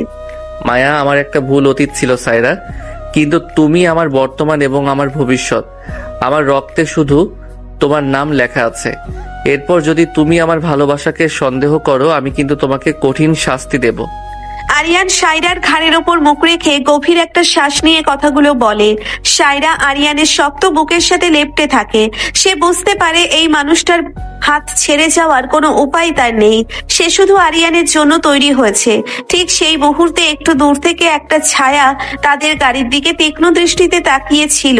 ছায়াটা আর কেউ নয়, রনি। রনির হাতে একটা ফোন। সে ডন রফিককে কল করছে। অন্ধকার জগতে এক ভয়ঙ্কর তুফান ওঠার জন্য সবকিছু এখন পুরোপুরি প্রস্তুত। তোমার এই নরম ঠোঁটগুলো আমাকে পাগল করে দেয় সায়রা। আমি চাইলেও এই নেশা থেকে বের হতে পারবো না, আর বের হতে চাইও না। গাড়ির পেছনের সিটে আবছা অন্ধকারে আরিয়ানের গলাটা ভারী আর নরম উত্তেজনায় কাঁপছে। সায়রা আরিয়ানের কোলের ওপর বসে আছে। তার 2 হাত আরিয়ানের গলার সাথে পেঁচানো। আরিয়ানের এক হাত সায়রার কোমরের উন্মুক্ত অংশে শক্ত করে চেপে বসা, যেন সে সায়রাকে নিজের শরীরের সাথে মিশিয়ে নিতে চায়। আরিয়ান সায়রার ঠোঁটে একটানা চুমু খেয়ে চলেছে। চুম্বনের তীব্রতায় সায়রার শ্বাস প্রশ্বাস দ্রুত হয়ে গেছে। সায়রার পরনের কালো ওড়নাটা আগেই সিটের একপাশে খসে পড়েছে। আরিয়ান তার অন্য হাতটা সায়রার পিঠের নিচ দিয়ে নিয়ে গিয়ে তার ভেতরের নরম অংশে স্পর্শ করে।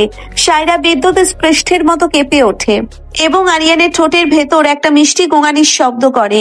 আরিয়ান সায়রাকে কোনো কথা বলার সুযোগ না দিয়ে নিজের জিভ দিয়ে সায়রার মুখের ভেতরের প্রতিটি কোণ থেকে মিষ্টতা শুষে নিতে থাকে। সায়রা নিজের সমস্ত অস্তিত্ব যেন আরিয়ানের কাছে সঁপে দিয়েছে। সে নিজের আঙ্গুলগুলো আরিয়ানের ঘন চুলে ঢুকিয়ে দিয়ে চুম্বনের সাথে সমান তালে সাড়া দিতে শুরু করে। 10 মিনিট ধরে চলা এই দীর্ঘ এবং বন্য চুম্বনের পর আরিয়ান যখন সায়রাকে ছাড়ে তখন দুজনেরই হাঁপানি শুরু হয়েছে। সায়রার গাল দুটো লজ্জায় লাল। সে আরিয়ানের বুকে মুখ লুকিয়ে ফেলে। আপনি বড্ড বেশি অসভ্য হয়ে যাচ্ছেন দিন দিন। যদি কেউ গাড়ির ভেতরে উকি দেয়, মতিন ভাইয়া তো বাহিরে দাঁড়িয়ে আছেন, আমাকে এবার যেতে দিন। আরিয়ান সায়রার কথার কোনো উত্তর না দিয়ে তাকে আরো শক্ত করে বুকে জড়িয়ে ধরে।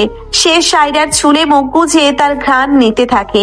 এই মেয়েটা তার জীবনের সবচেয়ে বড় দুর্বলতা এবং সবচেয়ে বড় শক্তি। আরিয়ানের মনে হয় সায়রাকে বুকের ভেতর লুকিয়ে রাখতে পারলে হয়তো পৃথিবীর কোনো অশুভ ছায়া তাকে ছুঁতে পারবে না। মতিন বাইরের দিকে তাকিয়ে আছে, সে এদিকে ঘুরবে না। আর আমার গাড়ির কাজ সম্পূর্ণ কালো, বাইরে থেকে কেউ কিচ্ছু দেখতে পাবে না। তুমি শুধু আমার কাছে থাকো সায়রা, তোমাকে ছাড়া আমার একটা মুহূর্ত ভালো লাগে না। সায়রা আরিয়ানের বুকের ধুকপুকানি শুনতে পায়। এত বড় একজন মানুষ যার ইশারায় পুরো হাসপাতাল চলে, সে একজন সাধারণ 17 বছরের মেয়ের জন্য কতটা পাগল সেটা ভেবে সায়রার নিজেরই অবাক লাগে। সায়রা আলতো করে আরিয়ানের বুকে একটা চুমু এঁকে দেয়। এরপর সে নিজেকে সামলে নিয়ে আরিয়ানের কোল থেকে নেমে পাশের সিটে বসে এবং নিজের ওড়নাটা ঠিক করে গায়ে জড়িয়ে নেয়। আমি এবার যাই, বাবা হয়তো এতক্ষণে খুঁজছেন আমাকে, কাল সকালে তো আবার দেখা হবেই। আরিয়ান সায়রার কপালে দীর্ঘ একটা চুমু দিয়ে তাকে গাড়ি থেকে নামার অনুমতি দেয়। সায়রা খুব সন্তর্পণে গাড়ি থেকে নেমে নিজের বাড়ির দিকে পা বাড়ায়। মতিন এসে আবার ড্রাইভিং সিটে বসে। স্যার, এবার কোথায় যাব? হাসপাতালে নাকি সোজা বাড়িতে? বাড়িতে চলো মতিন, আজ রাতে আমার অনেক কাজ আছে।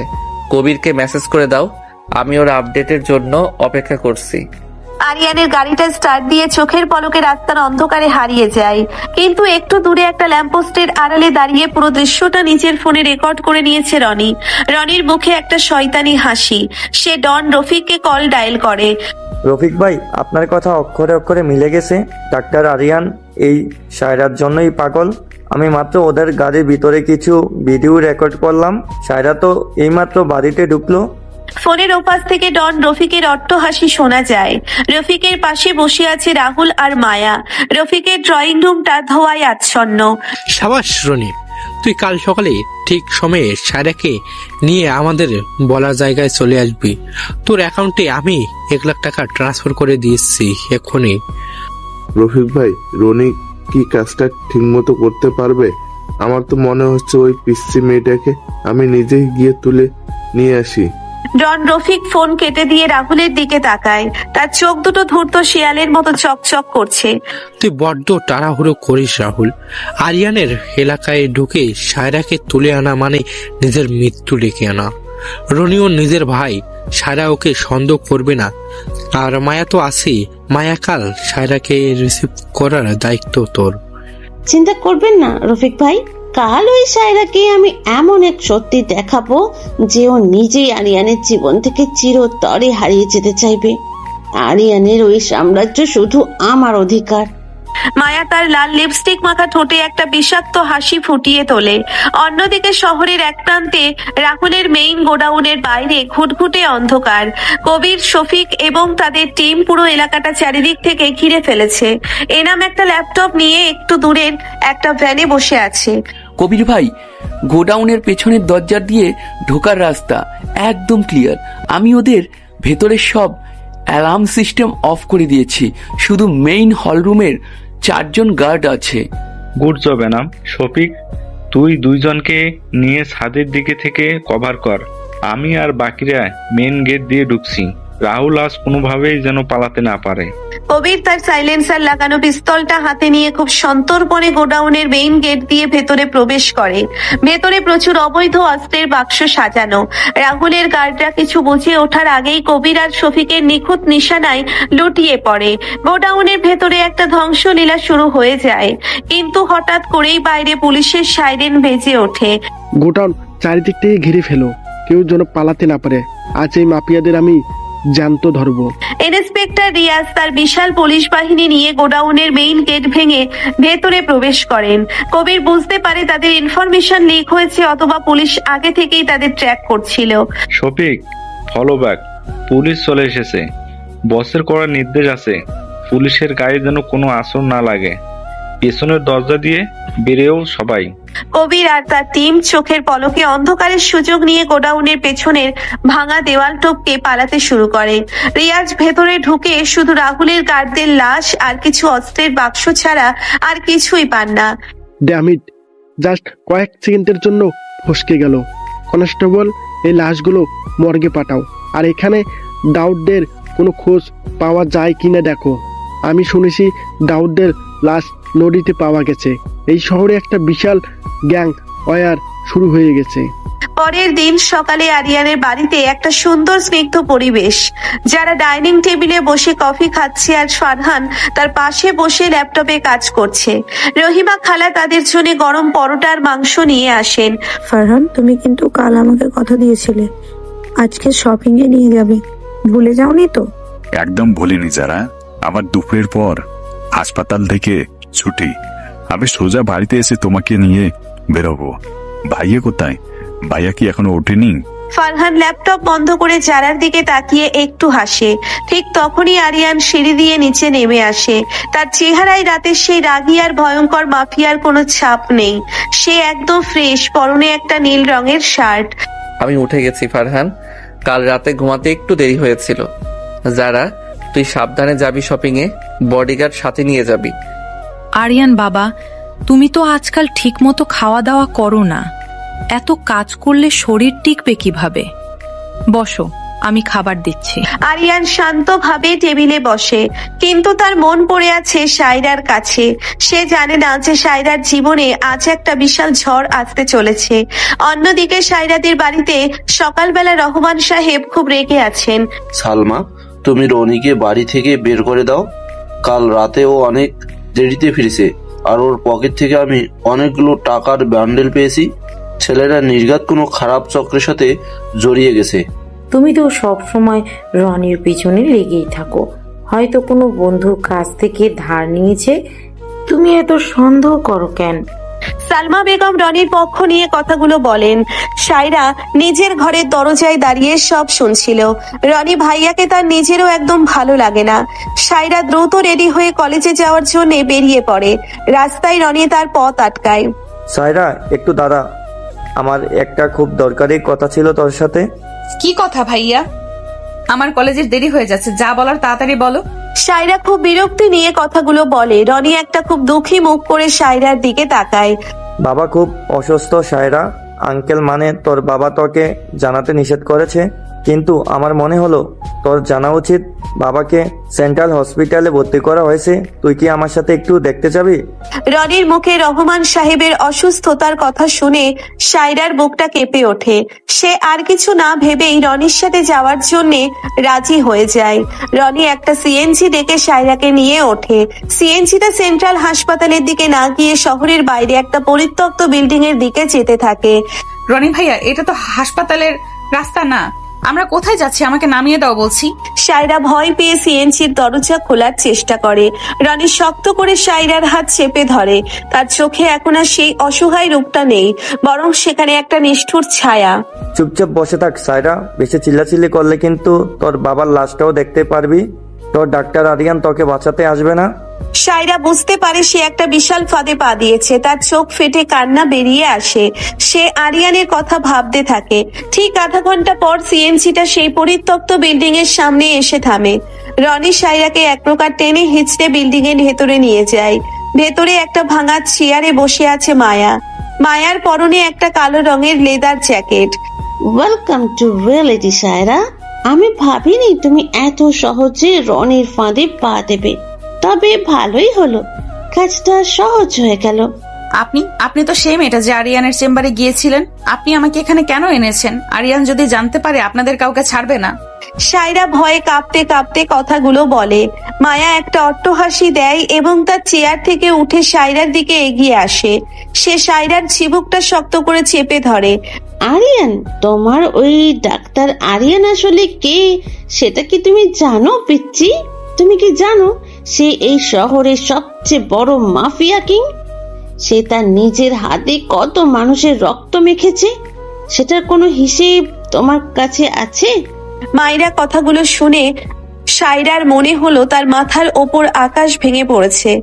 আরিয়ান একজন মাফিয়া? এটা কিভাবে সম্ভব? যে মানুষটা মানুষের জীবন বাঁচায় সে কিভাবে মানুষের জীবন কেড়ে নিতে পারে? সাইরার চোখ দিয়ে অঝরে জল পড়তে থাকে। আপনি মিথ্যা বলছেন। আরিয়ান এমন হতেই পারে না, উনি একজন ডাক্তার। আপনারা আমাকে ভয় দেখানোর জন্য এসব বলছেন। আমি জানতাম তুমি বিশ্বাস করবে না। রনি, ওকে সেই ভিডিওগুলো দেখাতো যেখানে ওর সাথে ডাক্তার আরিয়ান নিজের হাতে দাউদের জিভ কাটছে। রনি তার পকেট থেকে ফোন বের করে একটা ভিডিও প্লে করে সাইরার চোখের সামনে ধরে। ভিডিওতে স্পষ্ট দেখা যাচ্ছে আরিয়ান একটা গোডাউনের ভেতর দাউদ নামের এক লোককে নিজের হাতে নির্মমভাবে অত্যাচার করছে। আরিয়ানের সেই রাগী এবং নিষ্ঠুর চেহারা দেখে সাইরার সারা শরীর বরফের মতো জমে যায়। সে বিশ্বাস করতে পারছে না এটা তার সেই আরিয়ান যে তাকে পাগলের মতো ভালোবাসে। সাইরা আজ এখনো কলেজে এলো না কেন? ওর তো এত লেট হওয়ার কথা না। সাব্বির, তুই কি ওকে একবার কল করবি? কলেজ ক্যাম্পাসে নীলা চিন্তিত মুখে পায়চারি করছে। সাব্বির একটা বেঞ্চে বসে ফোন টিপছিল। নীলার কথায় সে ফোন বের করে সাইরার নাম্বারে কল করে। ওর ফোন তো সুইচ অফ বলছে নীলা। আমার মনে হচ্ছে কিছু একটা গন্ডগোল আছে। সাইরা কখনোই ফোন অফ রাখে না।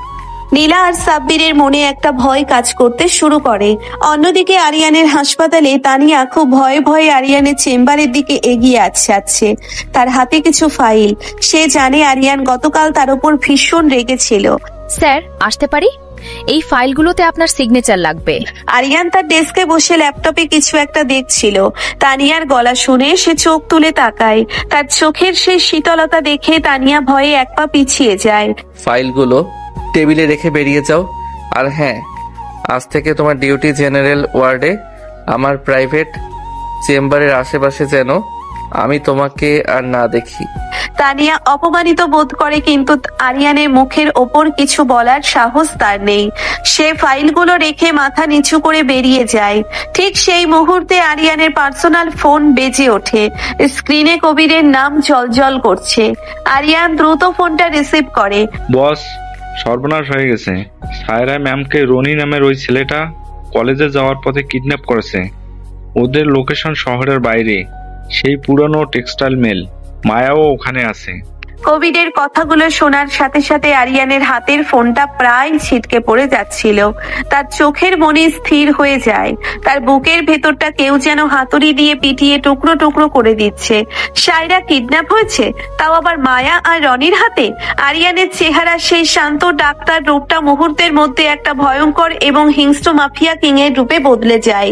কবির, আমার সব ছেলেদের রেডি করো।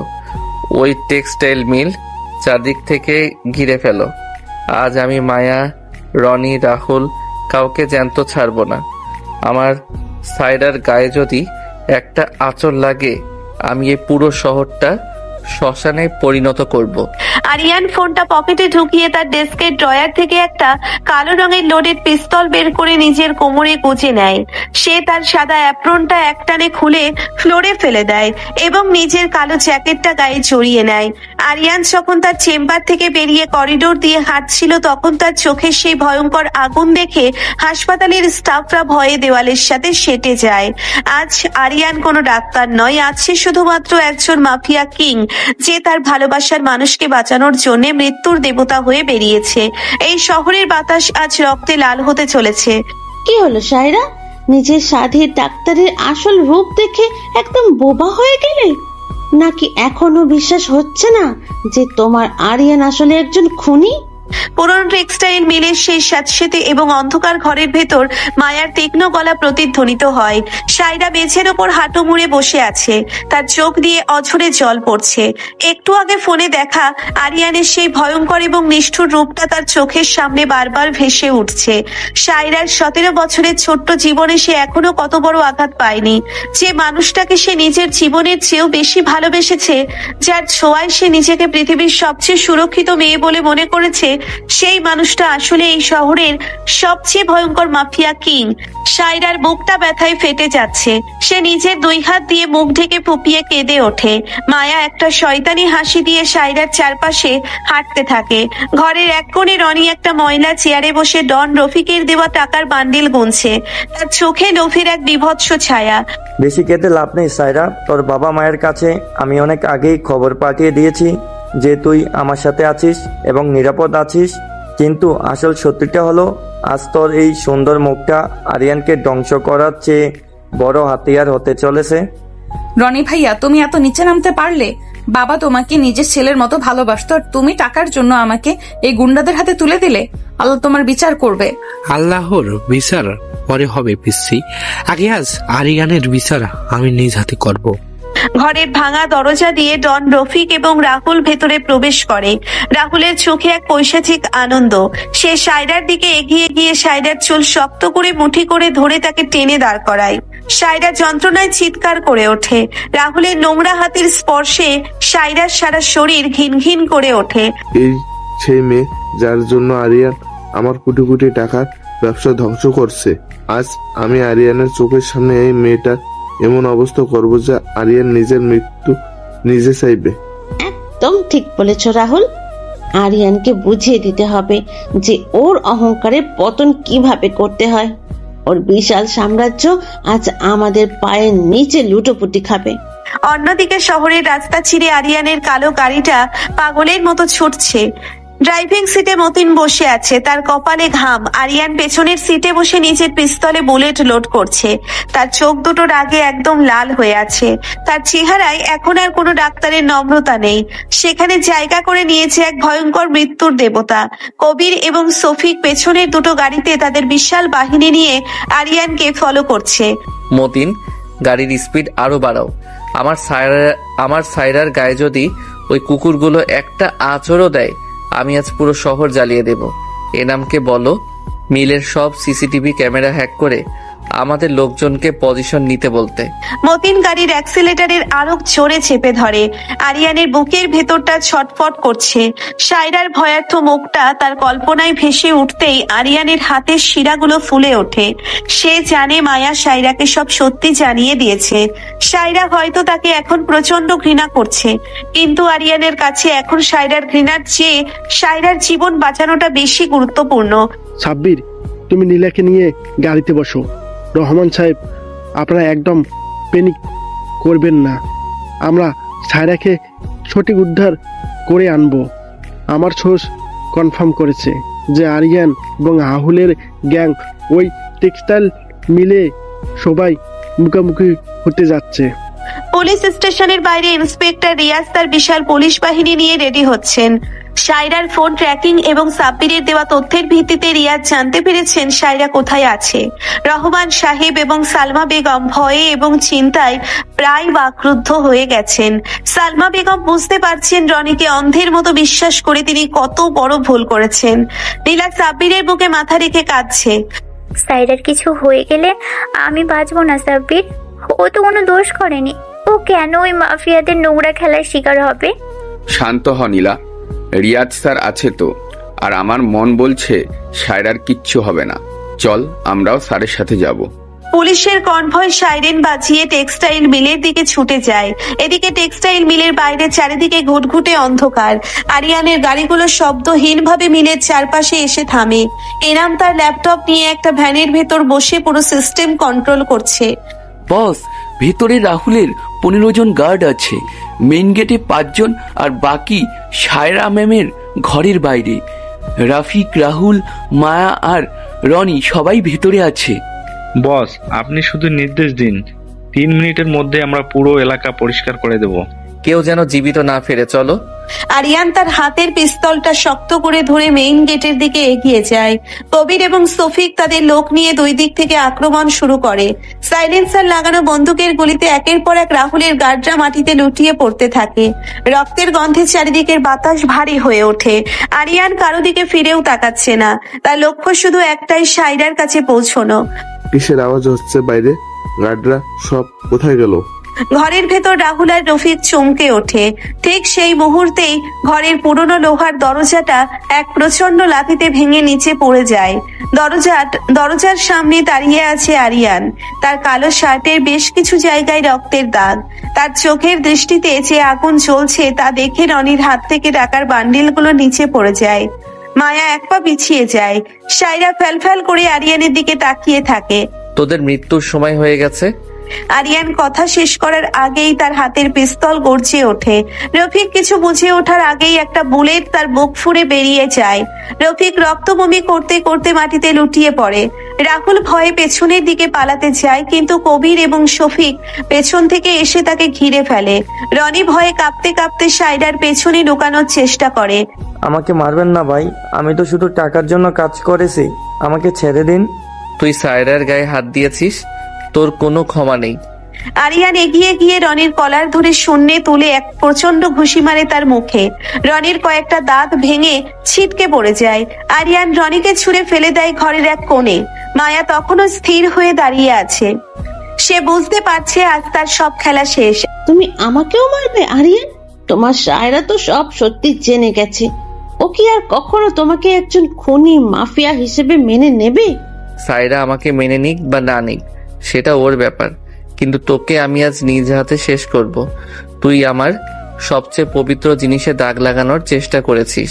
আরিয়ান মায়ার দিকে বন্দুক তাক করে। সায়রা এতক্ষণ জমেছিল, কিন্তু আরিয়ানের এই ভয়ঙ্কর রূপ দেখে সে আজ চুপ থাকতে পারে না।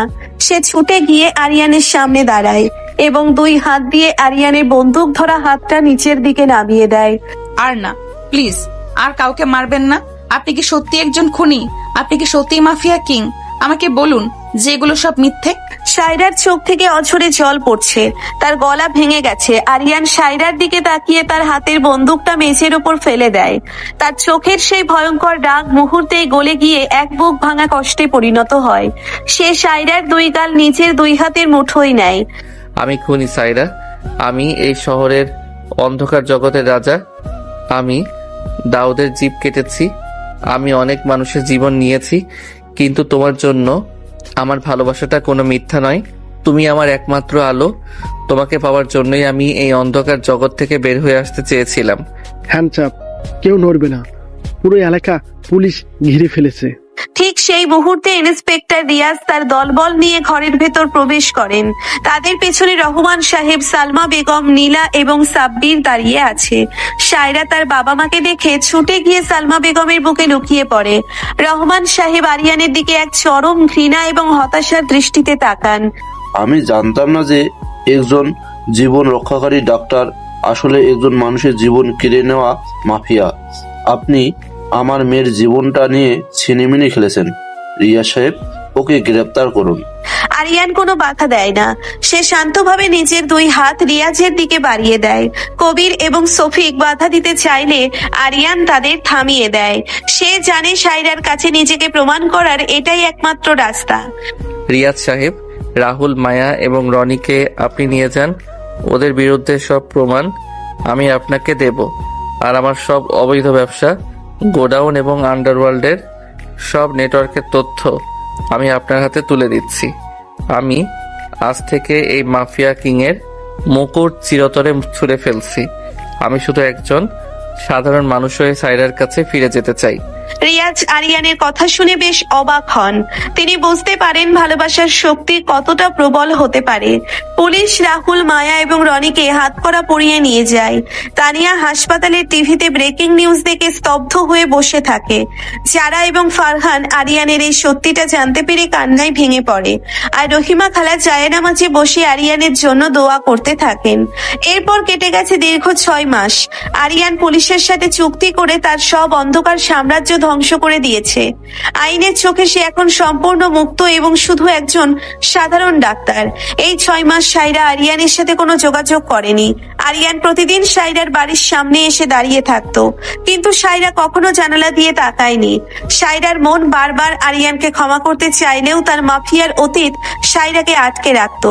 কিন্তু আজ সায়রা আর নিজেকে আটকে রাখতে পারেনি। রাতের বেলা আরিয়ানের বিশাল বাড়ির ড্রয়িং রুমে আজ উৎসবের আমেজ। যারা, ফারহান, নীলা, সাব্বির এবং রহমান সাহেব সবাই উপস্থিত। আজ আরিয়ান এবং সায়রার বিয়ে। সায়রা বুঝতে পেরেছে আরিয়ান নিজের সব অন্ধকার অতীত শুধুমাত্র সায়রার জন্য চিরতরে মুছে ফেলেছে। ভালোবাসার কাছে সব অপরাধ বোধ হার মেনেছে। আমি কি আসবো? আরিয়ানের বিশাল এবং বিলাসবহুল বেডরুমের দরজায় লাল রঙের ভারী বেনারসি শাড়ি পরে দাঁড়িয়ে আছে সায়রা। তার সারা শরীরে গহনার সাজ। আরিয়ান জানালার কাছে দাঁড়িয়ে ছিল। সায়রার গলা শুনে সে দ্রুত ঘুরে দাঁড়ায়। আরিয়ানের পরনে একটা কালো রঙের সিল্কের পাঞ্জাবি। সে ধীর পায়ে সায়রার দিকে এগিয়ে যায় এবং কোনো কথা না বলে সায়রাকে সোজা নিজের কোলে তুলে নেয়। সায়রা একটু চমকে উঠে আরিয়ানের গলায় 2 হাত পেঁচিয়ে ধরে। আমি জানতাম তুমি ফিরে আসবে। তুমি ছাড়া আমার এই জীবনে আর কোনো কিছুর অস্তিত্ব নেই। আরিয়ান সায়রাকে নিয়ে বিছানার উপর আলতো করে শুইয়ে দেয়। ঘরের নীল রঙের আবছা আলোয় সায়রার মায়াবী মুখটা আরিয়ানকে মাতাল করে তোলে। আরিয়ান সায়রার শাড়ির আঁচলটা সরিয়ে দেয়।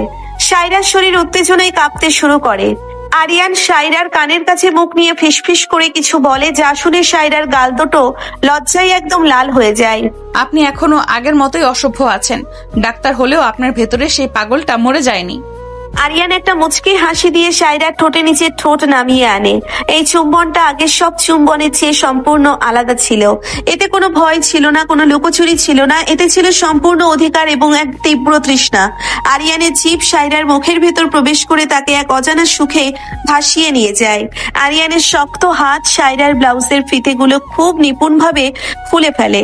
সায়রার উন্মুক্ত পিঠে আরিয়ানের হাতের উষ্ণ স্পর্শ লাগতেই সায়রা আরিয়ানের বুকের ভেতর বুক লুকিয়ে একটা দীর্ঘশ্বাস ছাড়ে। আজ আর কোনো বাধা নেই সায়রা। আজ তুমি শুধু আমার আর আমি শুধু তোমার। আরিয়ানের ঠোঁট সায়রার ঘাড় থেকে নেমে তার গলার কাছে বিচরণ করতে থাকে।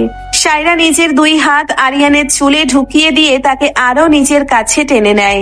দুজনের শরীরের ঘর্ষণে এক চরম উষ্ণতা তৈরি হয়। আরিয়ান সায়রার শরীরের প্রতিটি কোণ নিজের ঠোঁট এবং হাতের ছোঁয়ায় অনুভব করতে থাকে। সায়রার মুখ দিয়ে ছোট ছোট সুখের গোঙানি বের হতে থাকে। ভালোবাসার এই চরম এবং অন্তরঙ্গ মুহূর্তে তারা দুজন নিজেদের সব সত্তা একে অপরের কাছে সঁপে দেয়। অন্ধকার অতীতকে পেছনে ফেলে মাফিয়া কিং আরিয়ান তার রানী সায়রাকে নিয়ে এক নতুন আলোকময় জীবনের সূচনা করে, যেখানে শুধুই আছে তাদের দুজনের অনন্ত এবং গভীর ভালোবাসা।